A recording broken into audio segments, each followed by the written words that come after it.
Welcome to a new episode of Positive Content. I was really excited to do this episode. I'll be going over some of your submissions for the art challenge I had. I will be revealing a new challenge in this episode. Stay tuned. I'll tell you the challenge and how to submit it and all that kind of stuff so there's no misconceptions. But if you're still working on the challenge I asked for this episode, I'll still accept them. I'm not going to be a dick about it, but you always do the new challenge as well. It's just a little fun exercise, guys. So as always, as I like to start off with these episodes, I want to go over a little passage from this little book I have. And there's something else I want to show you guys to kind of share, but that'll be after this. So let's read this. I think I kind of read this a little bit as well, so it's gonna be a long read, but I'll try to read some. Actually, I think we're just gonna start a new chapter because a lot of this is just explaining stuff that is the book has its own little challenges it likes to give the reader, which is good, but I really don't like drawing in books I buy. This is a sketchbook. So let's talk about measuring. This is something that I get a lot. I get a lot of questions about references, measuring, what units to use, what do you do when it comes to measuring. So we can read this. This will last for 2 pages. So if you have this book, I recommend this book. It's a great book. Figure Drawing Atelier by Juliette Aristides. I don't know how to pronounce this, so I apologize, but it is 25 US dollars. Sure, you get that cheaper, but it is what it is. So let's start reading this. Measuring. So this is page 44. In the Renaissance, figure drawing reached a high point of artistic achievement. Notable artists studied the human figure to uncover universal systems of proportion and copied idealized figures of Greco-Roman sculptures. Along the way, they established a canon of archetypal, I don't know if that's how you pronounce it, forms still referenced today. Now, it's interesting that they talk about idealized bodies. I remember in art history, and I don't think it's much of a secret, but if you look at a lot of the statues, like of Zeus, or just any statues that the Greeks have made, those bodies are impossible to get. They are impossible, and sure, it's possible to get muscles. I'm not saying that it's impossible, but what's impossible about with the statues, why it's impossible for humans to look like that, is that the muscles are all like they have the presence of if you're flexing, but their arms are relaxed, so the muscle should not be tense. It should be relaxed. So that's why they're idealized bodies. They're not realistic bodies because they're not realistically attainable. Because a lot of their muscles are like the the discus thrower statue. Uh, that's a motion. But then there's like another statue that's of a guy just standing, just relaxing, but his muscles are all toned and flexed, and it's like his muscles should not be doing that because he's relaxed. He's not doing an action. He's not flexing his arm. He's not doing anything. He's just kind of standing there and it's like, all right, his abs are flexed, his chest is flexed, and it's just like this is not possible at all for anyone to be doing in a relaxed state. It just doesn't make sense. But they did that way because the Greeks really like to celebrate uh, idealized bodies. They really like the idea of a perfect body, and that was something that they always did in their statues. That's why a lot of the statues are like perfection and all this kind of stuff because they thought it was interesting to draw to well, I guess to draw as well, but to sculpt that kind of stuff. So that's always interesting to look into, but they're not realistic bodies. Don't think it is. The Greeks sexualized humanity. Okay, they were the first to do it. But what's nice about it, though, I will say when I read that, it was like what's nice about it is that you do get a better understanding of the human form to some degree. Sure, it's like super stylized and it's ridiculous, but it also gives you some kind of understanding of the human form. But it's always something you have to kind of learn. I mean, you know it is what it is. There's always, but that's a little tidbit for you guys. Renaissance artists understood that having a standard reference of human proportion did not mean you were bound to create ideal figures. Rather, it provided a point of comparison to see how your subject conformed to or differed from convention. Even so, you would be surprised just how often our models conform to the same rules established hundreds of years ago. For example, in the drawing on the facing page, German Renaissance. Oof, sorry, got a little itch.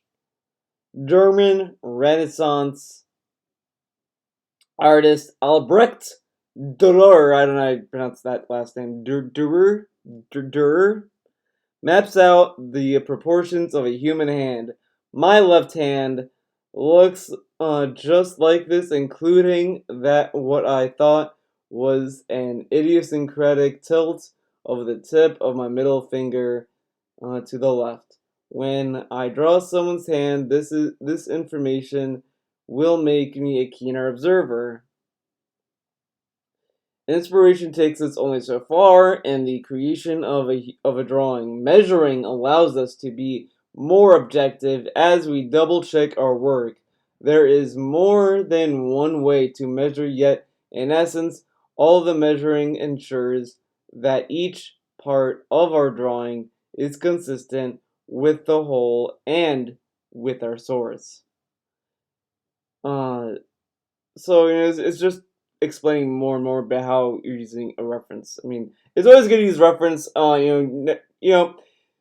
Drawing from imagination can only go so far. If you're really struggling on a drawing or a figure, always try to find a um, a reference for it. Now, I'm gonna talk a little bit about the challenge I had you guys do in the last video, where it was like, hey, draw a random line, draw a pose to it, whatever. Uh, you can draw a pose, and then like if you're having trouble from after that, you draw your line, and then you try and draw like a pose from it. Try to search Google Images for a reference for a pose that's similar or close to it, and get some ideas from that. Break it down, find stuff to make it more understandable. Don't just go off by imagination and then just say that and call it a day. Always look for references if you're really really struggling. If you really want to make sure you're getting it right. If not, always break down to shapes. Find shapes that you can understand. So there you go.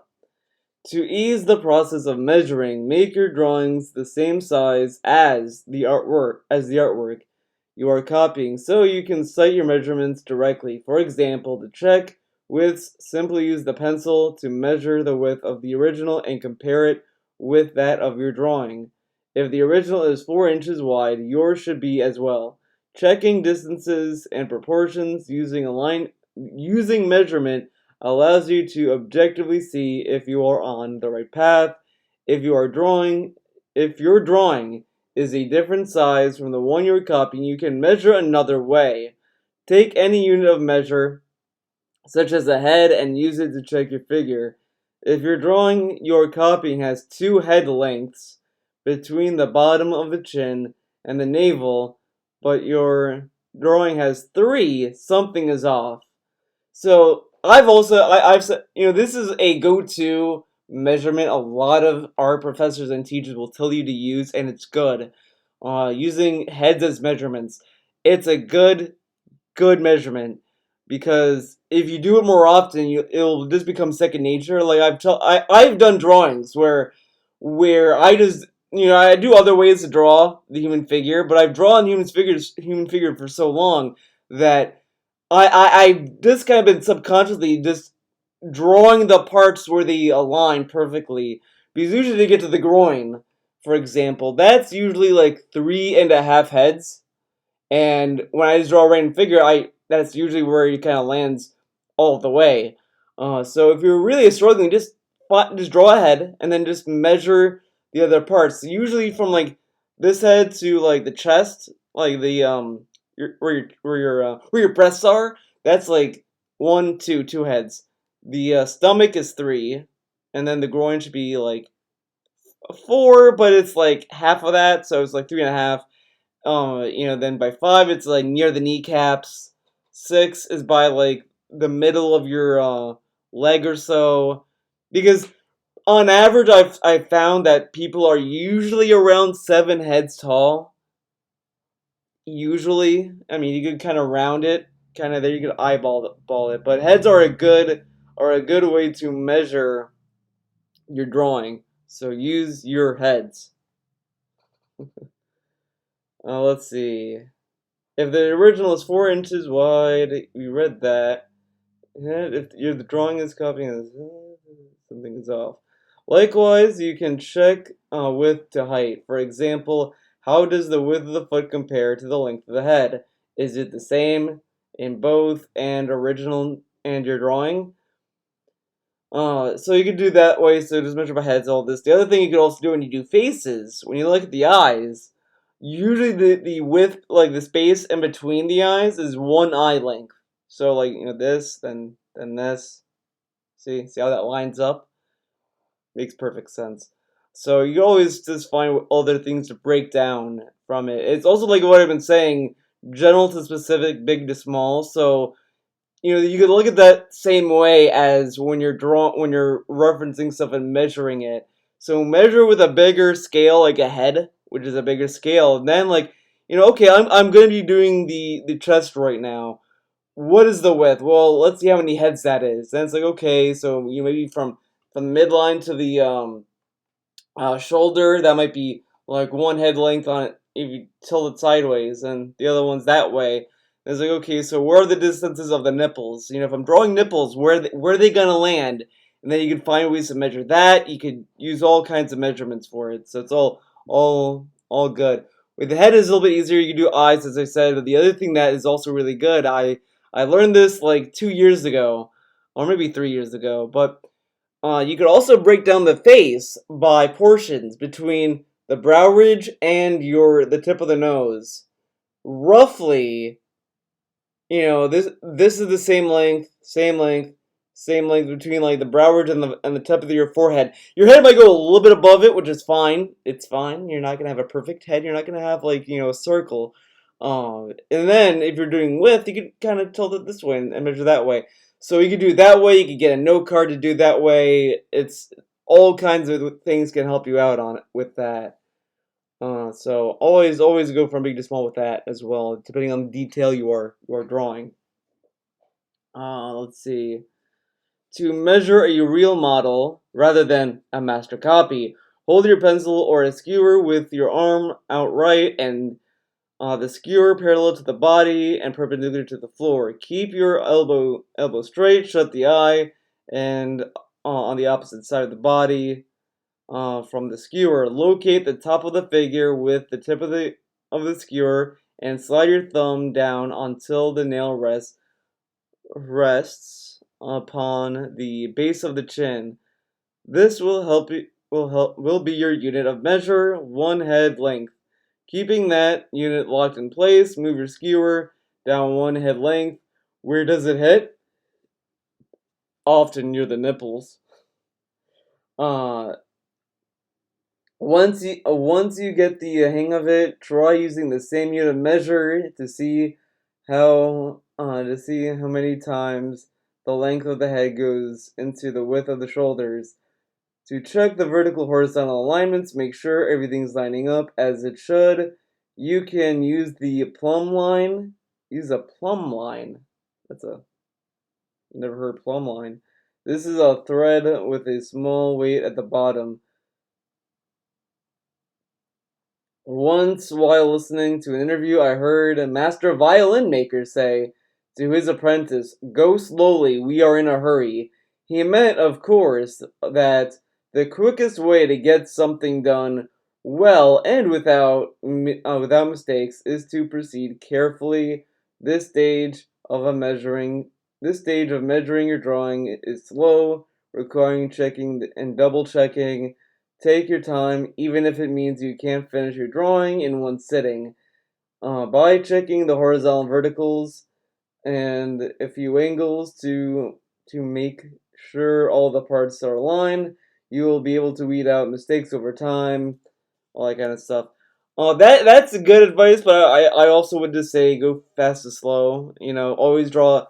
I think you'll get more out of it if you draw the form fast and lightly, like you're drawing generally, and then go back in and measure it. See if your eyeball measurements make sense. Like, oh, you're gonna draw like maybe roughly. You go by heads. You go da da da. You go down, and then you draw the form, and then you're like, okay, I did that. Now let's slow it down a bit and really go over the measurements and see if the measurements align. That's what I've been doing for a lot of my work lately. I used to go just fast and then just kind of go from there. But after I draw it roughly, I go back in and I see how the proportions are, and then I kind of edit it as it goes from there. Now that takes some time, so always get patient with your work.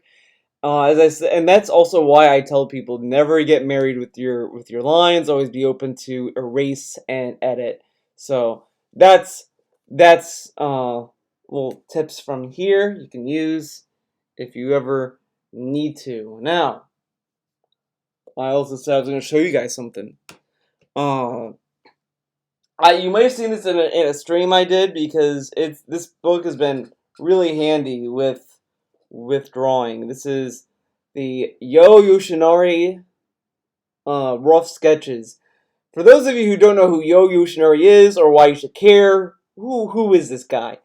I think he works with Trigger now, but he worked with Gainax. He did Pantheon Stalking, Gurren Lagann. He did a lot of drawings for them, and I think he did go with them to Trigger as well. A lot of the art that I've seen in this book kind of looks like stuff that Trigger would have. Now, the other thing with this is that this book only covers Gainax shit, so it has Gurren Lagann, it has Pantheon Stalking, it has like shows that Gainax has put out. It does not have anything from Trigger. If you're looking for Kill la Kill stuff, a little bit of Academia stuff, Promare stuff, this book ain't gonna have that. But it has a lot of good artwork as it is. But what I simply love about this book, look at all these sketches. It is packed with sketches. Like I opened this and I was going through a lot of these pages, and it kind of pushed me to draw more and more and draw like multiples of stuff, which is really handy. Like look at all this. Look at all these sketches. I've shared some of these on Twitter. If you look hard enough, you might be able to find it. But this one I drew on stream the other day. Uh, God, the camera's hard. See that like finger pointing? Jeez, I drew that because I wanted to do a little bit more like foreshortening kind of stuff to see if I could do it. Uh, which is okay. It came out okay, but that's what I like about this book. It has a lot of sketches you could look at, and it really shows that even a talented artist needs to keep drawing multiples of stuff. So don't get discouraged. I mean, there's a lot of stuff in here. I mean, like I think that stuff from Penny and Stocking right there, dude. There's a page of literally just hands and feet, and that page scares me. It's a horror page. I was like, oh fuck. But hands aren't that as scary. I saw a tweet a few days ago saying, "Oh, you want to scare a artist, draw hands or whatever." Hands I are hard, don't get me wrong, but I feel like once you find a shape to break it down with, it's a little bit easier to kind of approach. Feet feet are a pain. That shit scars me inside. I get destroyed. I get fucked up thinking about it. So, I mean, if I have to draw feet, but I have to. I have to get good at it. You can't get good if you don't draw it. All right, all right. So now we get on to the good part, the good stuff. Oh, hold on. Let's make sure that this is connected. Okay. There we go. All right. So let's put this up. Again, thank you, Randy Swish, for this layout. Thank you so much. He made this layout for me. I didn't even ask him. I was like just up one night. He said I got a DM from him. I was like, oh, Randy, so what does he want? And he's like, hey man, look at this. I was like, blows my mind. I'm just blown away, blown away. Okay, I'm gonna just shrink Cleo a little bit. You gotta have Eliza on the screen. Okay, there you go. That's a good balance. All right, so I asked people to draw a line of action and to draw a form like that. That's in that nature. Now, I don't think that was very clear with my challenge. I had to explain it like multiple times, so I apologize that this challenge was really hard to decipher. I probably should have uh, made it clear or made a challenge that was not so word heavy, but you live and learn. But all said and done, we did get some submissions to go over. We only have 2 submissions, which is fine. I'm not gonna sit here and beg for submissions. It's all good. If I get it, I get them. If I don't, I don't. But anyways, this guy, girl, with the internet, it's really rough. So I apologize if I upset people. But YSR submitted this, and I was like, that's not really what I'm asking because I get what this person was thinking of, like, okay, line, this person's going down, fine, but let's see. Okay. I don't want to draw on this. I don't want to draw over this person's drawing. So let's just get this, and I'll just use the red ink. Okay. So he kind of YSR has found a form here. We could break this down. We could show the line of action with this form. So it's fine. We're gonna make it work. Okay.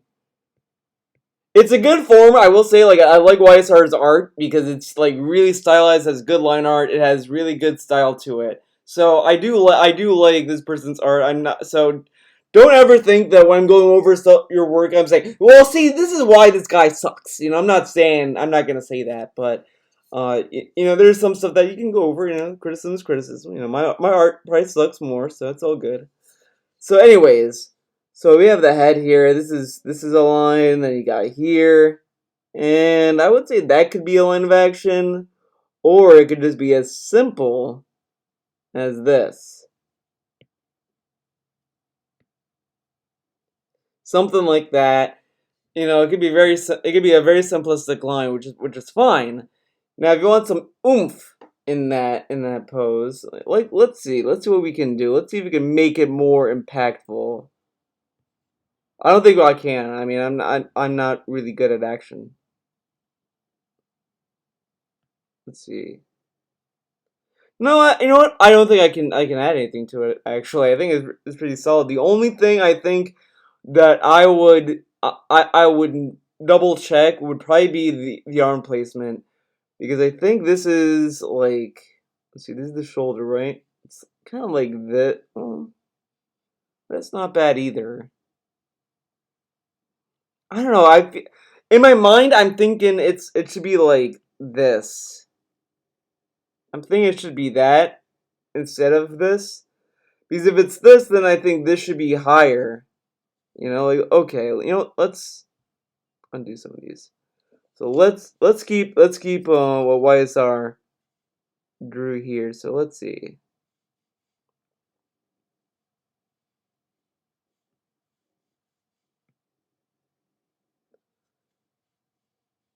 Let's see. Let's see how this plays. So I think so. This here, that's there.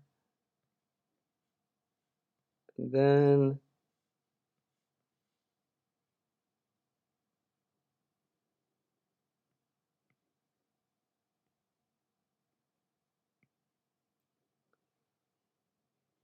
that looks weird to me. I don't know. I don't know what it is. I'm curious if you looked at a reference YSR, because I think maybe the reference would help a lot more. for me understanding where this post came from. Because I don't know, there's just something bugging me about the chest. Let's see. Let's see. Got an arm here.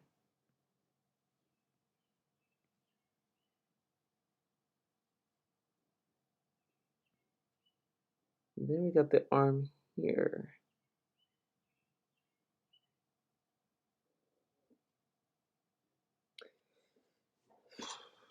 See, this is the elbow. And that's kind of parallel, but I don't think it should be parallel. I think it should be like this.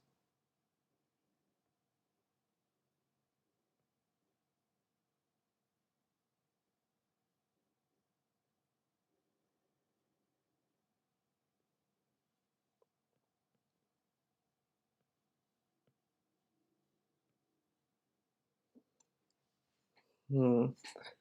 I don't know. I don't know. Like the volume, I think the volume is a little throwing me off as well. I think you need like, there should be some more meat on the bone.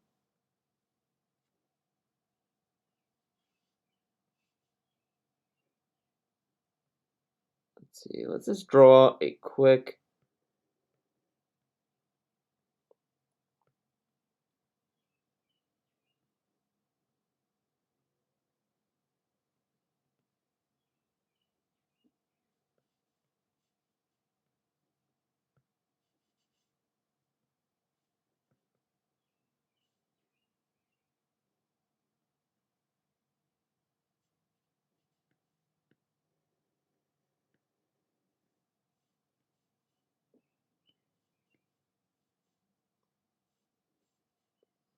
You know what? I think what you should look at is I don't know how good the image would be.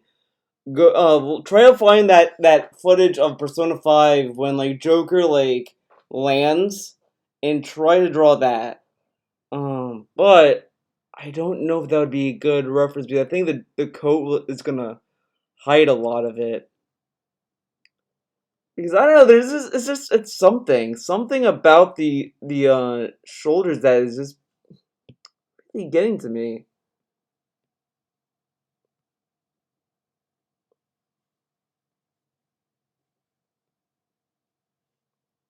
I hate when I feel that too. I don't know. I don't know. I would kind of just try to mess around, but it's a good pose. Here I think it kind of skips some information, but we're not judging animation right now. But I do like that there's a start and there's an end to it, so that's good.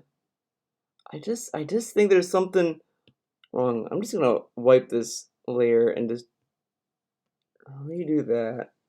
Let's see.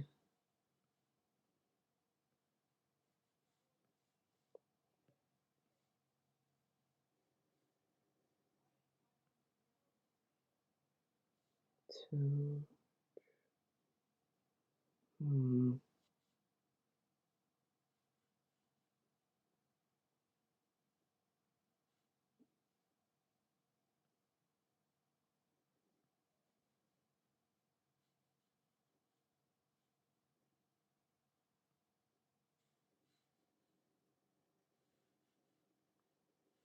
I think it should be like that.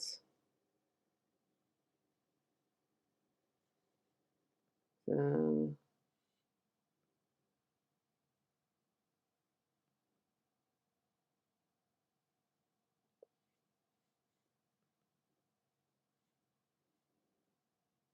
I don't know. It's close though. I mean, there's something there.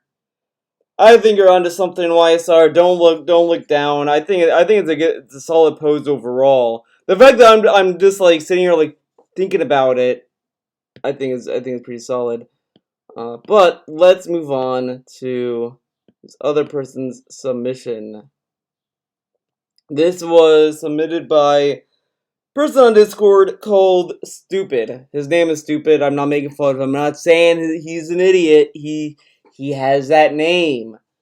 But this is what he drew, and it's good. I do like the effort. I do like the effort, but I do see that there's hope yet. But the action here is going through here, then it's going out here, and then like this. So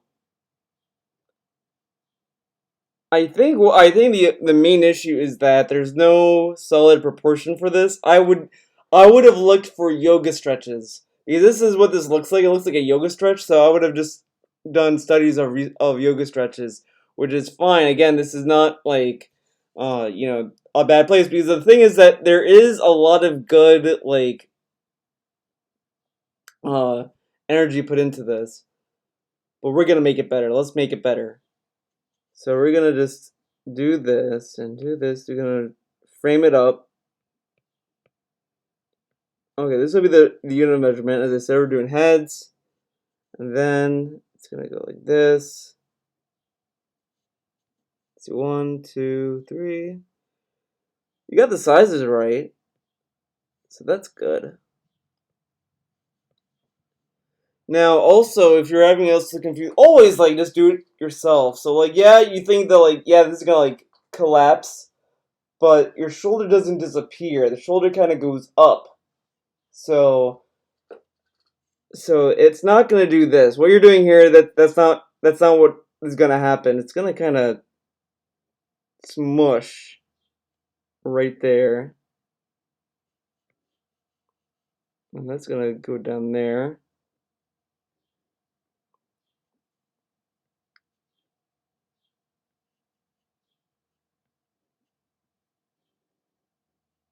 Got that going. So I think this will tilt up. So let's see. Tilt. Oh man, this is tense. This is an intense piece, dude.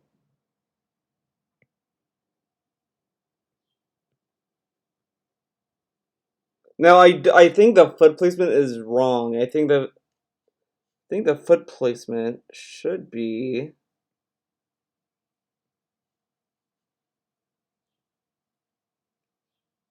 pushed in like this. But feet are hard, so I'm not gonna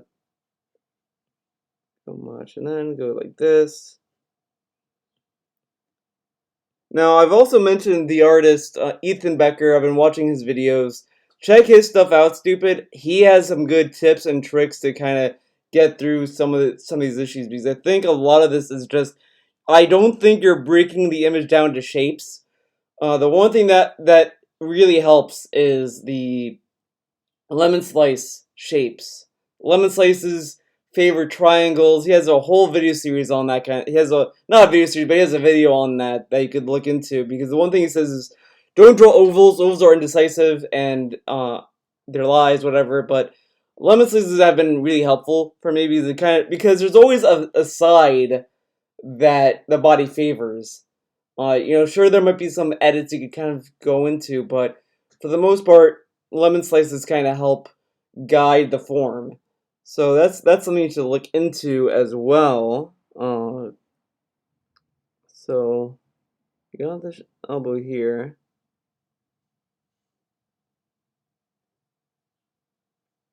This and then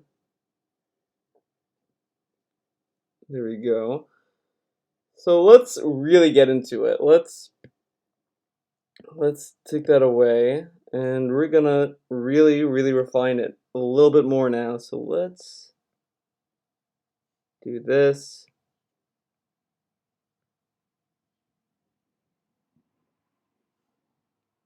We're gonna erase this a little bit so I can show you a little bit what I'm doing.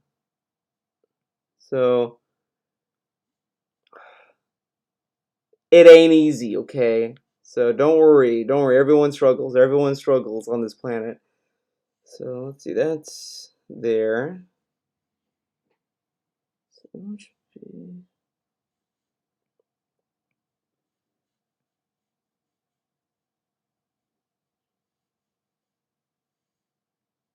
that.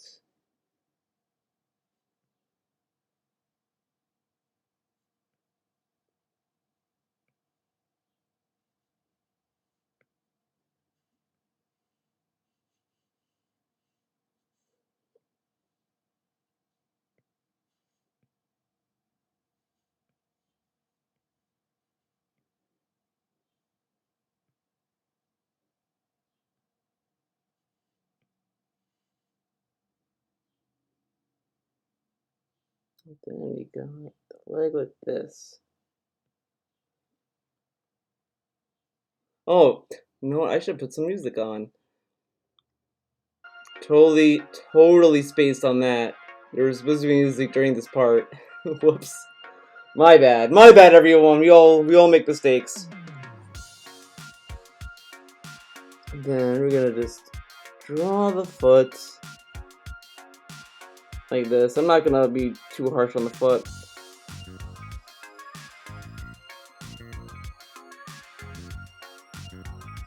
And this is a good place to like start. I'll try to link the videos I was talking about in the description below, by the way. So if you're looking for this Ethan Becker video where we talk about lemon slices and shit, I'll put it in the description so you guys can see that. So this is kind of what I got, and we can just. I'm not gonna draw the full face.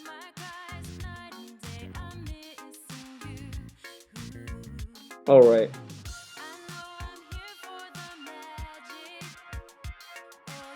We can erase this line. This line mistake. So roughly, that's what you could do. This is a good place to like kind of break it down. It's not perfect. I could go back into this and really get into it to push it a little bit more. But I would say, stupid. I think the problem I'm seeing with your drawing. It's not bad. I think it's interesting that, you know, they drew this kind of yoga pose.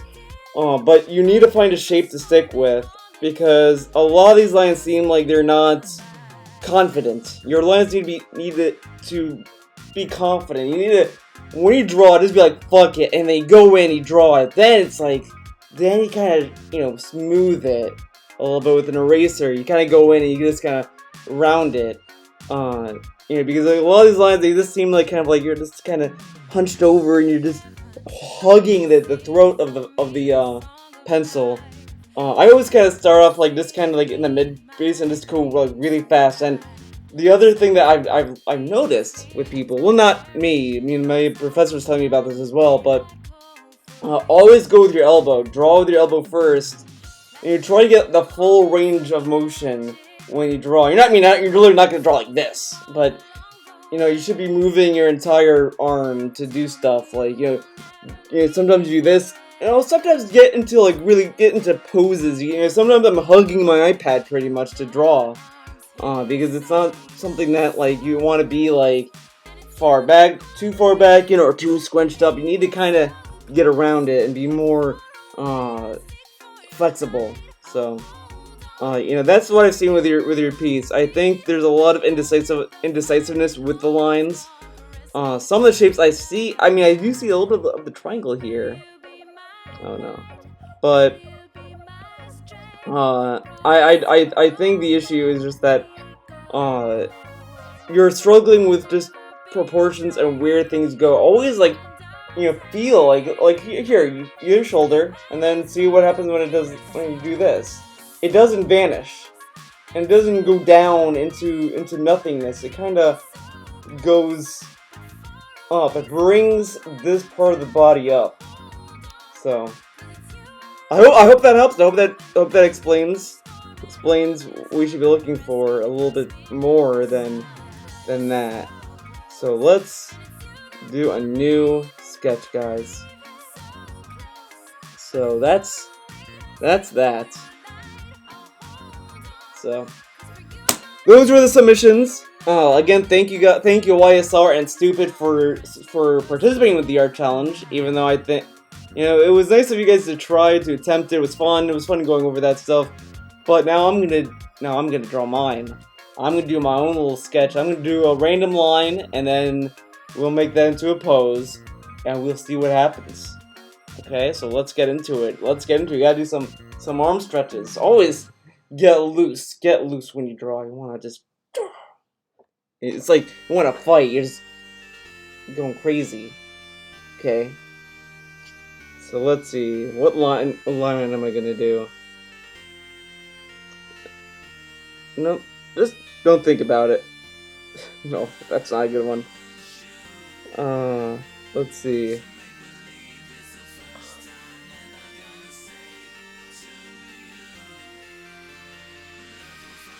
Okay, there we go. I wasn't looking at the canvas, just going with where my arm went. Wasn't really thinking much about it. So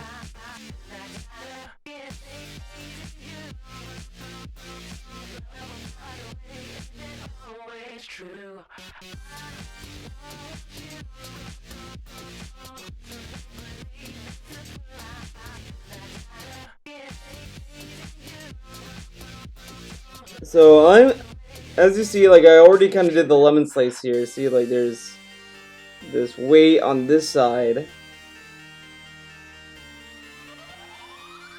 There's a tilt there.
There you go, that's better.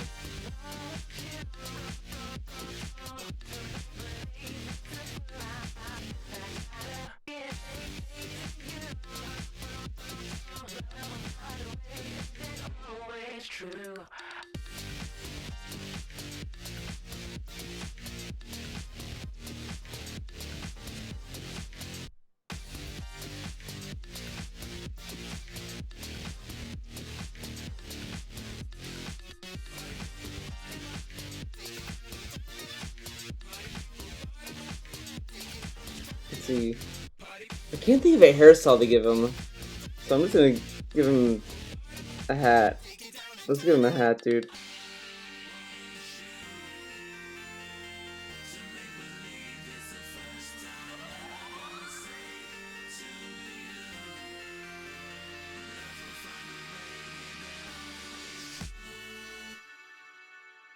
So, I recently started watching Panty and Stocking. I'm watching that. I got on the Apple stuff, you know.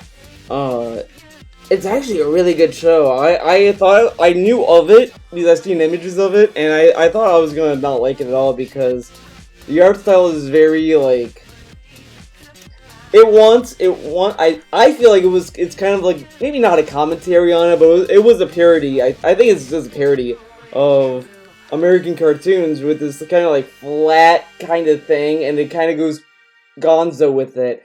And I kind of think that it's just kind of a parody of what is known of American animation, where it's like, yeah, this is like very stylized character models, and they're just doing crazy shit. Because the one thing I've noticed with Panty and Stocking that American cartoons don't really do is that it's so high octane with its motion. It's like fucking chaos. It's just shit happens, all this stuff happens, so much things going on, and the dialogue kind of reflects how over the top it is. It's a really good show. It's better than what I was expecting. The one thing that's getting me a little bit nervous is I tweeted about it, and someone said, "Oh man, I'm still waiting for season 2," and I'm just like, does it end on a cliffhanger? I really hope it doesn't. You know, because like Love Academia, you could argue that there could be another season of this show, but you know, Love Academia is just kind of designed to be whatever. So I'm just like, man, did they just write a story and then that was it, or was it like, hey, we were gonna do more, but it got canceled? I don't know. I hope that's not the case, and it's just, hey, tell the story, because like I do sense that there is an overarching plot it's telling, but Like, it's not the focus because it wants to do like kind of like Monster of the Week kind of stuff. So I do like that.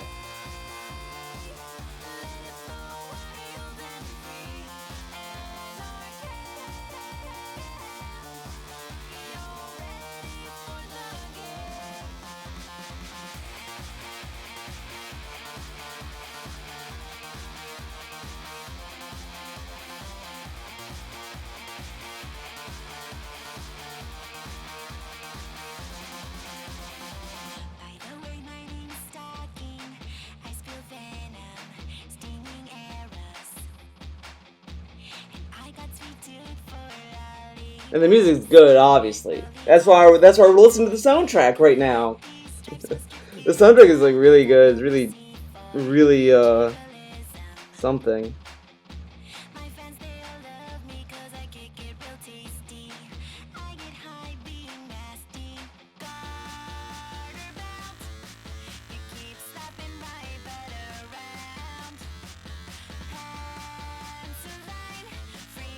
Now, I don't know what to make of that Scooby-Doo movie because, like, you know, everyone was like hyped when it was announced, and then now, like, it's out, and I've been hearing like either it's good, like kind of really good kind of area, or it's like really shit.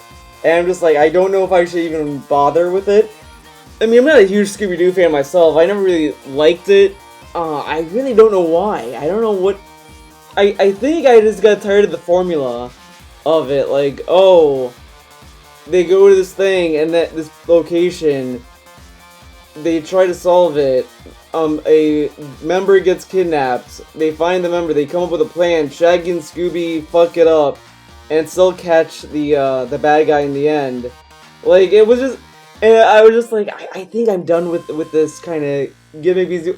I feel like with Scooby-Doo, once you've seen one episode, you've seen them all, and I just kind of tuned out and went back to Johnny Bravo.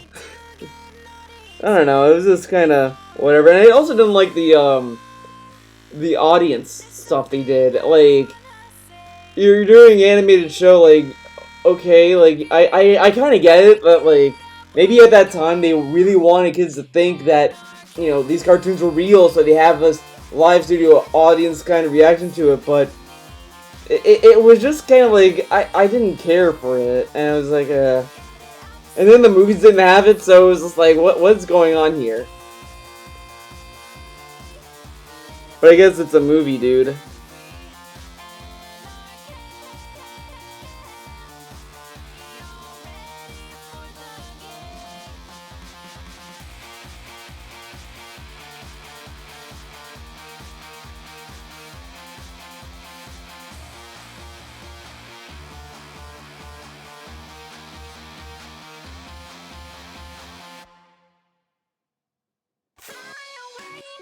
Fly away, dude.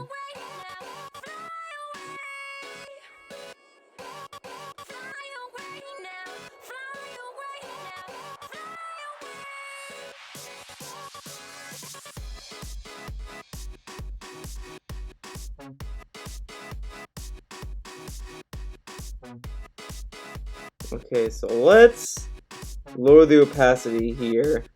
Now we're doing it with pencil. Draw lightly, and then draw with a heavier pencil. You know what I mean? I used to start my drawings with like 2H, and then I would go over my 2H pencil lines with HB, and then erase the 2H stuff. So that's what I would do.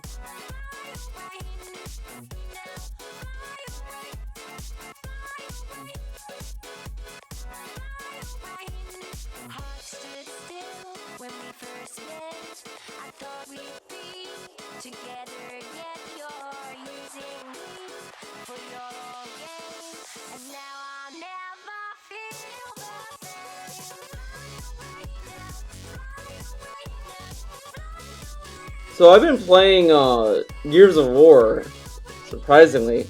I beat Gears of War 4 last week, and I thought the beginning sucked.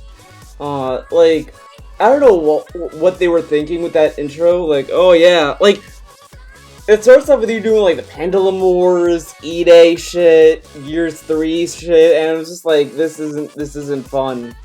Like, I get it, but I really don't care to experience this. So, and it didn't add anything. It was just like, yeah, yeah, this is cool. You're going like through the history of Gears, but it was just like, this isn't really fun. And the segments that they had you do seemed of no consequence. Like, I don't know. It was just really lame. And then like the first portion of it is like you're fighting robots, and it's like, this isn't what people like Gears for. They like the Locusts were a better enemy type because it's like, oh yeah, man, they're gonna be running around, gore, whatever. And the robots just seemed kind of like it took away from that. So I didn't like the intro, and I was kind of like bummed out for a while. And I was just like, man, you know, this really shows that Gears should have ended up at a trilogy. But then when the Swarm showed up, it was like, oh wow, this is actually kind of cool. I kind of like the Swarm a little bit. The only main issue that was prevalent through the game was the enemy waves felt very like they came and went, and I didn't like that. It was like, okay, oh, a nest, okay, up, done. And I was playing on hardcore. I wasn't playing on normal. I was playing on fucking hardcore, and it was just like, and I felt hardcore was way too easy. Like, you know, there were times where I wasn't even in cover and I didn't get down. And I was like, I'm really standing around like an idiot and I'm able to mow everyone down. And it's like, I don't know. But then I played Gears 5. Way better. That game is actually really good. I actually I like it more than I thought I would. The other thing with Gears 4 I just didn't like was the final boss felt kind of lame. It suffered the same shit that Gears 1 did, where it's like, yeah, here's Rom on a train, and then you're like, oh, that's it? It's like, yeah, that's it. And it's like, oh, okay.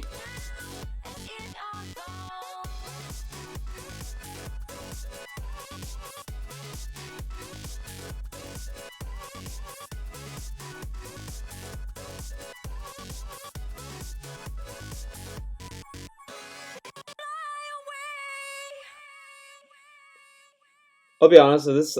I don't know if I'm gonna care if this album repeats. I like the music, but yeah, the final boss felt like that, and I hated the Swarm Mac fight. I thought that was a little tedious. Like, it was just kind of lame. That part felt like it was designed for co-op, and I was doing it solo, so it was just kind of, yeah. But Gears 5 is pretty good so far. I'm kind of liking it. It looks really good for, you know, an Xbox One game. The multiplayer, I heard a lot of bad stuff about it. I see it, like, there is a lot of connection issues. You know, I've seen just people pop in, pop out, and it's like, what? It was really weird, but I still had fun with it. It's still a fun multiplayer. I think the only thing is that the progression system is garbage. You know, Gears 3 was like kind of the mark of the end. Because Gears 3 had some bullshit progression system as well, but that was they at least gave you something out of it. So it wasn't like, you know, you're playing Gears 3 for nothing. You know, at least they gave you stuff that was like, okay, you know, it gave you an incentive to keep playing. It could have been better, sure, but it was better than what, you know, it would become. And it was just like, you know, Gears 3 was seen as like, man, I just know in future Gears games, if there's going to be future Gears games at that time, they're really going to not give you this kind of progression system, and it's really gonna lean more towards like what 3 was kind of teasing a little bit. But the one thing I will say about Gears is that it has proven to, it kind of earned its status more so than Halo, because Halo 4 was good. I liked Halo 4. Everyone hated it, but I liked it.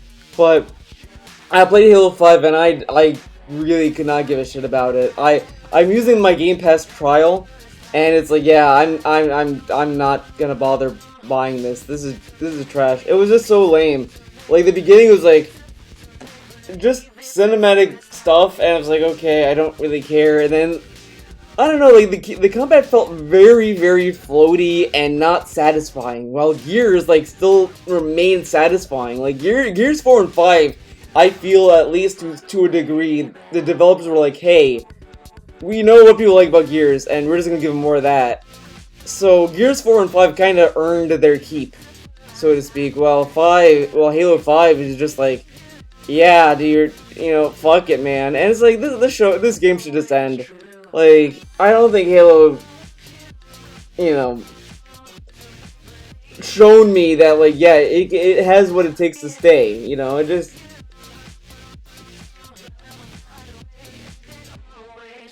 Like, Gears is that game that, it's like that show that continues, and it's like, it's not offensive, but you're not gonna go out of your way for it. It's like, yeah, okay, whatever. Well, Halo, it's like you're seeing it's like seeing a dead person that's dead, just crawling and trying to be hip, and you're just like, no, go back in your grave, and it's just, that's what it feels like with Halo, and it's like,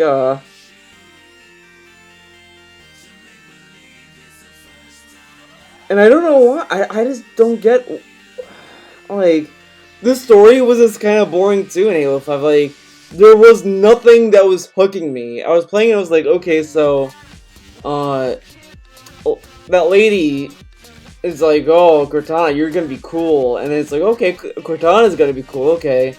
And then it goes to these Spartan people like, oh, okay, there's this, and I was just like, oh, this just feels like Call of Duty, and not in a good way. Like, Modern Warfare, the newest one, had a campaign that I didn't really care for either, but I was at least, like, hooked to get as far as I did. I think I literally stopped playing it because it was eating my hard drive, so I was like, I don't care that much to keep it on my hard drive. While, like, Halo, it was just like, oh, the Covenant are there? Oh, okay. The Forerunners are there? Okay. Why are we here? And it was just like, no, go do stuff. It's like, okay, but why? And it's like, I just didn't care. There was nothing there that was gripping me. Like, at least with Gears, it's like, man, I really want to know how does JD tie in with this. And the only thing with Gears 4 that was kind of lame and dumb was that they teased that Marcus Phoenix was dead, even though the trailers showed that he was alive. Because, like, I remember, like, the one of the first trailers of Gears 4, it ends with, like, Marcus Phoenix looking at the camera, "Welcome home, James." And it's like, okay, Marcus is here. And then you play Gears 4. I wish Marcus was here. And it's like, you're really gonna pretend that he's dead? You have an official trailer where Marcus shows up in a cutscene. Not like, oh, they're demoing the multiplayer and here's Marcus Phoenix. It's a cutscene. And I'm just like, you're gonna pretend he's dead? Like, it was just like, what? I don't know.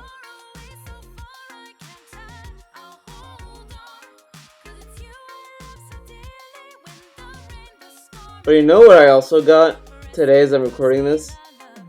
I bought, not Modern Warfare, Wonderful 101 Remastered. I played that game on the Wii U and I dropped it because I did not like the gamepad that much, and I just kind of was like, I like the style, I like the characters, I like all this stuff, but I don't care about the gamepad nonsense. And I played the demo at PAX and it felt good. Like, I don't know. I mean, I don't. But I'll also be honest, I don't remember if it was the gamepad that turned me off from beating it or what. I don't remember why I dropped it. I think it was the gamepad, but I'm not too sure. Because I played the demo at PAX and I was like, I love this. This is great. I love the combat. I love it. I just don't remember the detail of why I dropped it initially on the Wii U. I just think it was the gamepad because I don't like the drawing stuff. It's like you had to draw it, they had to run to the button to tap it. It's like I don't like this.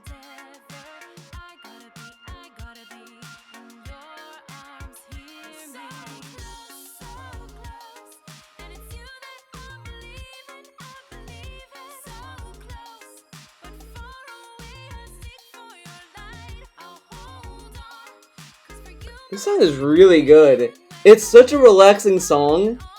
Like, literally, I could listen to this song back to back.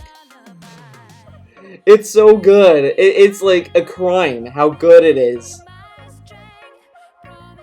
Like, it has no business being this good.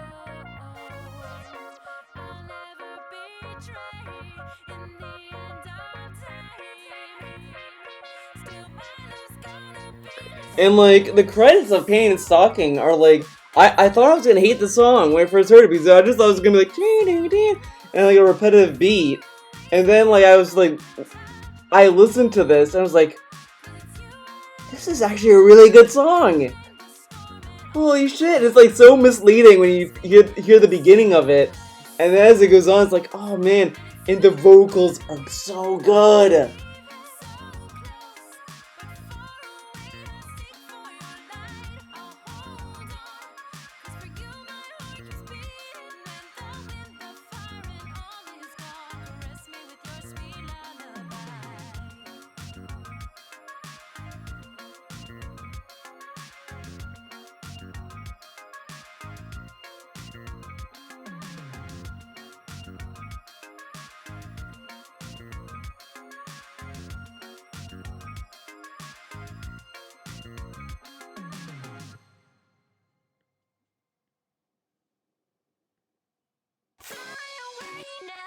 Fly Away I knew was good. I knew that was a banger the moment I heard it. The first episode just really sold it to me. When this song came on and they did that whole transformation show, I was like, this show is something. I loved it. I loved that. It was so, like, ridiculous. But I've noticed, like, Trigger kind of, made the same kind of joke with Kill la Kill as far as, like, transformation scenes are concerned. Because, this is like, okay, they're gonna be strippers, and they do stripper stuff, and it's like kind of memeing Sailor Moon with this. And then you watch Kill la Kill, and they do kind of the same shit, but instead of it being like strippers, it's just like, yeah, the camera's gonna go into really like lewd parts, and that's just gonna be the transformation, and that's what it's gonna be, and it's so funny, like Trigger gets away with that. I feel like if a Western studio tried to do it, I don't think they'd do it just right. You really need to understand anime to do it. Not to sound, that's really like fucking dumb, but I don't know. Like,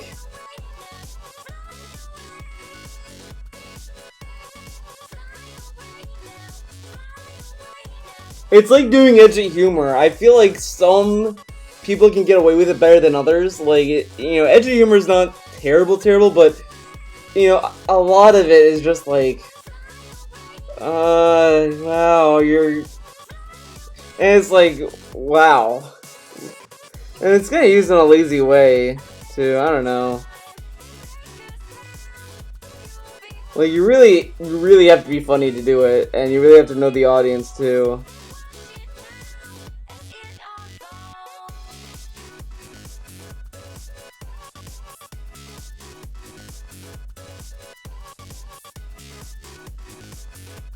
I'm kind of not caring about this part.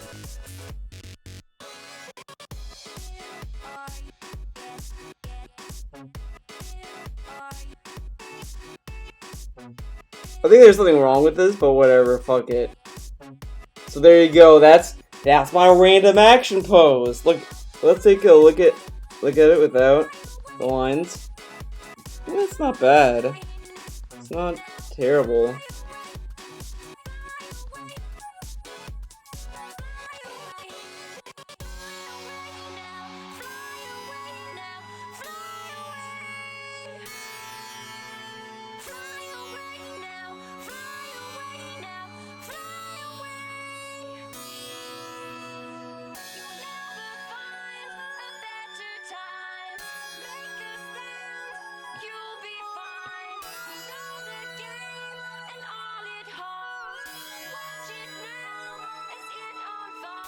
So there you go.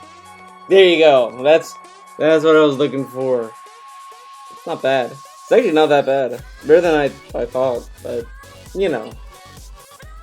Alright, so you guys may be asking, what's the next art challenge, right? Well, glad you asked. Now I posted this on social media. I posted this little drawing of all these heads, right?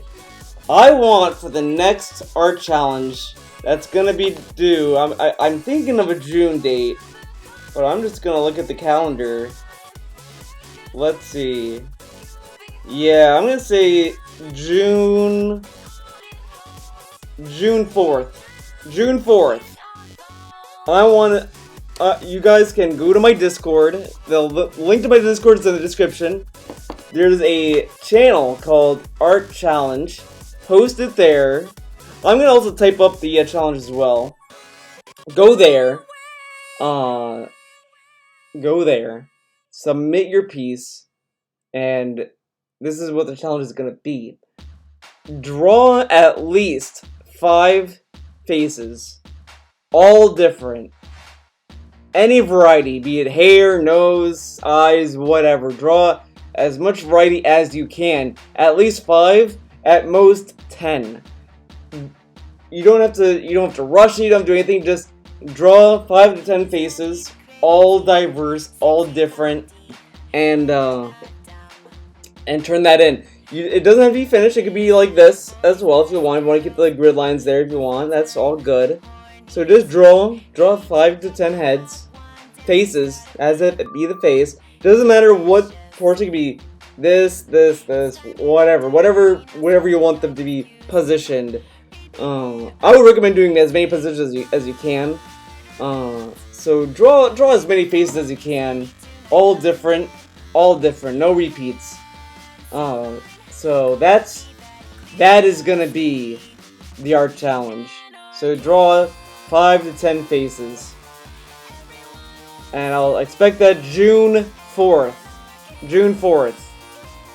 So, go to my Discord, post your piece there, and there you go. And I'll go over it, and I'll look at it, and, you go from there. Alright. So, let's see. I think that's gonna be, I'm gonna call it, guys. Again, thank you guys for watching this episode of Positive Content. I hope you liked it. I hope you had fun watching it. I hope I was helpful. Those of you who submitted pieces to the art challenge. I'm sorry if my advice sucked, but I do my best. As I said, always find other opinions as well. Find other ways if that's the best way to help. Don't listen to one thing. Because also art is also in the form of like, hey, feel free to break the rules, but you really have to. You do have to know some stuff before you can do that. But always find something to do. So that's kind of what I would say. Just find whatever helps you out. But thank you for watching this Positive Content. It was a fun video to make. I did a lot of good streams this week, and I hope you guys have fun. Had fun with what I put out. So thanks for watching this episode of Positive Content, and thank you for participating. Hope to see more people participate in the next art challenge, but it is what it is. So again, thank you for watching, and always remember to stay cool and stay healthy, and don't go crazy. So I'll see you guys next time, and have a good week, everyone. See you when I see you. And remember to fly away.